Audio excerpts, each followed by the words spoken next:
bali ku katale tubatunda n'omulyamu ky'omuliddemu kitegedde bulungi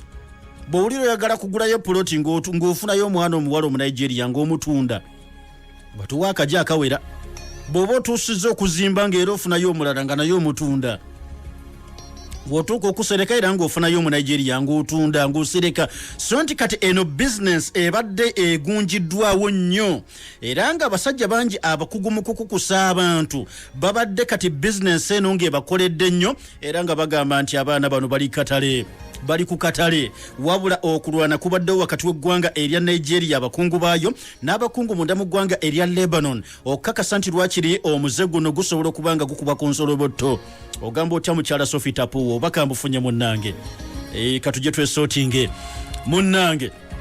era kati bangi ku baana ab'obuwala abadde batundiddwa mu nsi ya Lebanon kati ngera bateekeddwa katale abasajja abalala bajje babanonewo amututte China amutwale amututte London amutwale golooza nti bakututte kuba kyeyo nedda ogenze kukolera mugagga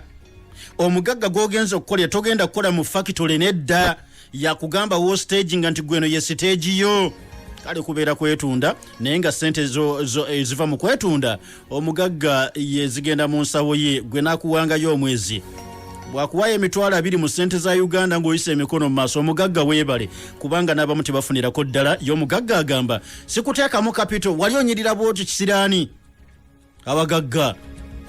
mbu kubanga gulira ebizigo n'onyirira ne weebyula osobole okugenda okuba abasajja kitegedde bagule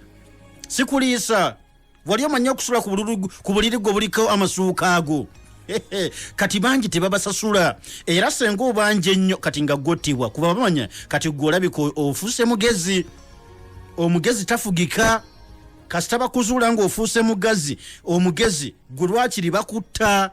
okitegedde kati be baana bano ab'obuwala mu nsi ya Nigeria era bangi kati mukwano gwange atugoberera nkugambye nti bakomezeddwawo era oluvannyuma nga batuuse mu nsi ya Nigeria babatadde mu karantini basukobere mu karantini okumala ennaku 14 poliisi egamba ey'eggwanga Nigeria ekitongole bakiyita anti-trafficking agency ekya Nigeria kigamba nti ennaku 14 bwe zinaggwako ng'abaana bano bali safe tebalina bulwadde tugenda tutandika obba interviewing abatubuulire byajja bitya bwe banaatubuulira byajja bitya kigenda tuyamba nnyo okubanga tugwa mu buufu obw'abantu abo abayinza okubanga bali emabega w'omuze guno ogutufuukidde ekizibu mwezi ogwayita gwali mwezi gwa 4 emboozi nagikuwa mwana muwala mu Nigeria yali akozesebwanga omuyambi w'emirimu gy'awaka mu Lebanon bw'atandika okukola emirimu gino mu ggwanga lya Lebanon ebyagubira ebyali bizibu kubanga abamukozesa ndowooza nga bw'okozesa omuntu n'olaba nga aweddemu supu kati ne bano ndowooza baalaba ono naye ekirungi akyalina kumu ku mubiri ono atundika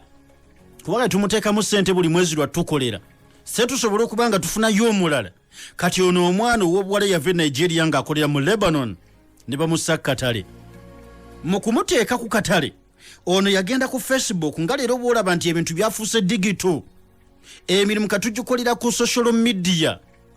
okitegedde bulungi gy'otundira by'otundira era gy'ogulira by'oyagadde okugula social media digito kati noono kye yakola ng'akwata kifaananyi kya mwana ono omuwala omu Nigeria tuli mu Lebanon nga nkuba ekifaananyi bulungi ddala namu kati kyuka y'omuwala alowooza nti mukama wange ate nga njagadde nnyo bino ebifaananyi byonna byankubira mu sitayiro byonna byaki omukama w'ono omuwala bw'awaana onyirira kati sooka okyukeko eno kumbe kikazi yattu ekyamanya oli anoonya bifaananyi byakupositinga eri katale afuna bifaananyi eby'omuwala bulungi ddala abiteeka katale ng'awandiiseko n'ebigambo ono mwana nzaalwa ye Nigeria akyali mulungi era omulaba anyirira n'obwe yagadde mukosa mirimu gy'awaka mwana mukozi mulungi ddala simulabanga nako bw'otwala ono gw'oba omaze oba okiggadde byawandiika ku Facebook n'obwe yagadde mufuula mukyalawo muyitirivu ddala kale tumutunda $100 ke kapande ke yakola n'akateeka ku social media ng'amutaddeko $10 ze batunda omu Nigeria ono omwana ow'obuwala kati amuli gatandika okusaasaana sebo abalamuza nabo ne batandika okulamuza naawe anja kuwa lwenda kuba kati olaba luli bandeetedde oli akyaliko n'ettutu nga bamuŋŋamba 6 kati akati oyo lwaki oŋŋamba ne batandika okulamuza era wakati mu kulamuzagana baali banatera okubanga bakkiriziganya n'abamu ku abo abaali balamuza gavumenti ya Nigeria n'ebiyingiramu nga bagibagulizzaako kubanga ono kyeyakola mu kutunda tiyateekako bifaananyi byokka eby'omuwala yateekako n'ekitundu kya paasipooti y'omuwala obakakasa nti ali mu mateeka bulungi ddala kyotwala kiri ku origino. Gavumenti ya Nigeria nebagulizzaako gavumenti ya Lebanon ne bakola omuyiggo era omusajja yapositingayo omwana ono omuwala yakwatibwa. Kati mu kulondoola ne bakizuula nti eyo yali ntandikwa ey'okugwa mu lukwe luno naye si ye yali asoose. Bangi abaana ab'obuwala aba Nigeria abamu baali babatadde katale nga babatunda naye si ku social media nga babatunda muntu ku muntu n'okuba akasimu jaliiru gy'olya zirobwe nti gyendi mwana ninawo kaddiiru diiru kikavaawa Uganda obwo tebukyatunda ninawo n'akalala kavaawa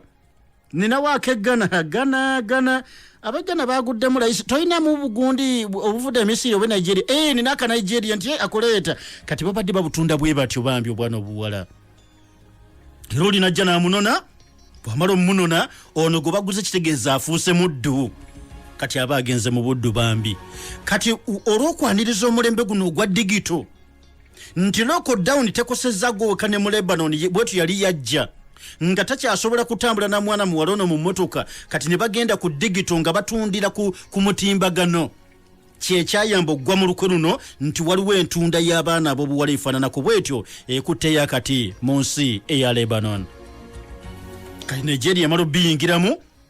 noono omuwala n'abakakasa ono gwe baali batadde ku Facebook n'abagamba nti waliwo ne bannanga abalala. Kati Nigeria kukola omulimu ogw'amaanyi nekwatagana ne gavumenti ya Lebanon era kati abamu babajjeeyo. Omwaka ogwayita 2019 kino kyazuulwako ne mu ggwanga lya Kuwait gye baasanga ba domestic workers nga batundwa era bwe batyo era n'okugulwa babatunda era bagulibwa online. Eno black market yali yayongedde okubuuminga nga kwegamba oli bw'alaba munne zaafunye nga nno naye atandika gwe nga bakuliramu nti ennyanya zifuna nnyo ebiro bino nange kannime ennyanya naye kansuubula ennyanya. Kati ne bano baatandika okulaba bizinensi eno mwana bizinensi y'okutunda abawala ekola naddala aba Nigeria ekola. Kati bakizuula mu 2019 nga black market bwetyo mu Kuwait yali ekutteyo akati. Minisita w'ensonga z'ebunaayira owa Nigeria bamuyita Geoffrey Onyeyama yavudde neyebaza nnyo gavumenti ya Lebanon olw'okuba nti ewaddeyo buli kimu kyonna neeteekamu obwongo bwonna n'obudde bwonna n'ensimbi ezeetaagisa balabe nga lwakiri akabondo kano akaba Lebanon basobola okuba nga bakafuna era bangi bakwatiddwa. Waliwo abawala abalala bali 19 ba Nigeria 19 bano be bagenda okuddako okunona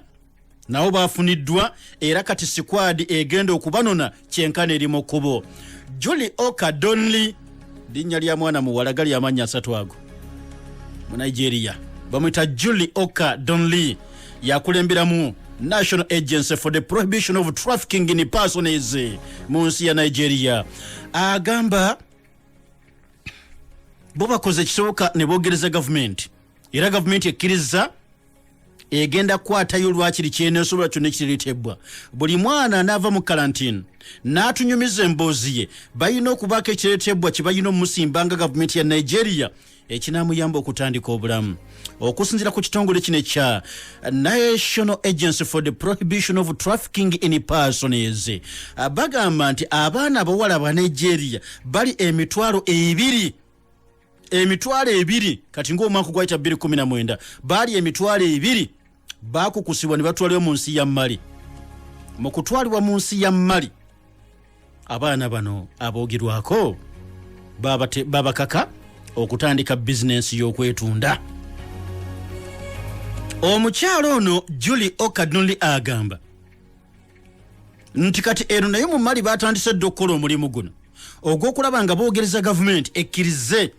bakole omuyiggo naddala ku baana bano ab'obuwala okulaba nga babanunula n'okukakasa nti bonna ababadde emabega w'enteekateeka zino bateekeddwa okuba nga bafunibwa bwerenebera emisango gino. So eyo bizinensi ebadde efuuse baana baliwo. Abanigeria bano simanyi naye kyattunzi. Abanigeria kyattunzi nnyo mu ggwanga erya Lebanon ne mawanga amalala balabika bafuuse kyattunzi nnyo, ensi ebeetaaga nnyo.